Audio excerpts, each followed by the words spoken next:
some while after he began his ministry. And particularly, he focused on the poor and the downtrodden, which makes a lot of sense, right? Because Christ is a manifestation of pure love. Pure love. And so those people who are downtrodden were like his sheep, and oftentimes the ones who were the downtrodden were the ones who needed help and were willing to listen.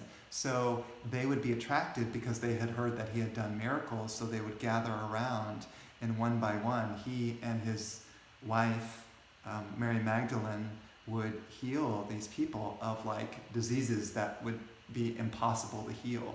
And he got into trouble because he was working with people on the Sabbath, Sunday. And at that time, the Jews said, you can't work on Sunday, Sabbath, because that's the time where you're supposed to take a break, because God took a break, so humans should take a break. And of course, Yeshua, that didn't work for Yeshua. It's that's a man-made rule. It's not a God rule, it's a man-made rule. And so he was helping all these people heal, and they were seeing the miracles, and then they would sit around again in satsang and listen to his teachings. And all you have to do is sit around a master, and the love rubs off on you. The love rubs off on you. It's satsang, association with a master who is the living embodiment of truth and love, joy and bliss itself. And you sit and learn, and even better, you serve that being as well. So many people wanted to join him, many of the disciples, and he didn't just have 12 disciples, he had 144 disciples that were close to him. And they were half males and half women, so they weren't just 12 male disciples. So they would go with him and travel around in a very rigorous schedule, or not schedule, but they didn't sleep much, and healed thousands and thousands of people in a very, very short period of time. His ministry was so short before, the Romans finally, had the quote-unquote trial. And the funny thing was that the Roman, you could say, governor or whatever of that region actually liked Christ, so didn't even want to crucify him. But the people, the mobs, so to speak, said, crucify him. So he said, okay, so be it. And he says, I washed my hands of this, and then he was crucified. And again, all part of the plan.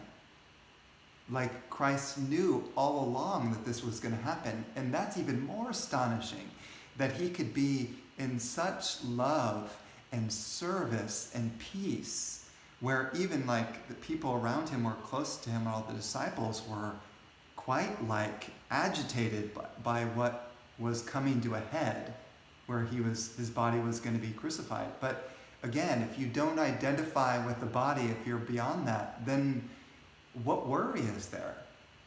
What's the problem? And it was what he was meant to do as part of his dharma anyway. So it's kind of an astonishing story.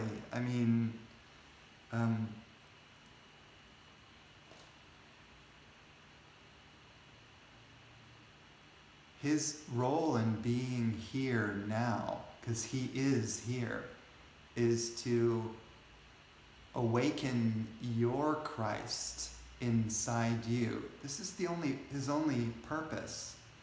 And many enlightened beings, you could say, when they become enlightened, sort of go into the higher heavenly realms and never return to earth. But Christ would come back, and still continues to come back, even unto earth, even reincarnates to come to assist in bringing more and more love onto this planet. Not because he has to, because there's such an empathy and sweetness about him that every person on this planet is not going to be left behind. That's why the story of, the 100 sheep, and how the good shepherd takes care of the 100 sheep and one sheep wanders away, And then the shepherd is concerned about that one sheep to bring them back into, the herd, to help that one sheep that has been left behind. That is what a bodhisattva is. He said, I will not go into the highest heavens until I have helped my brethren, my brothers and sisters. I will not stop until everyone is happy.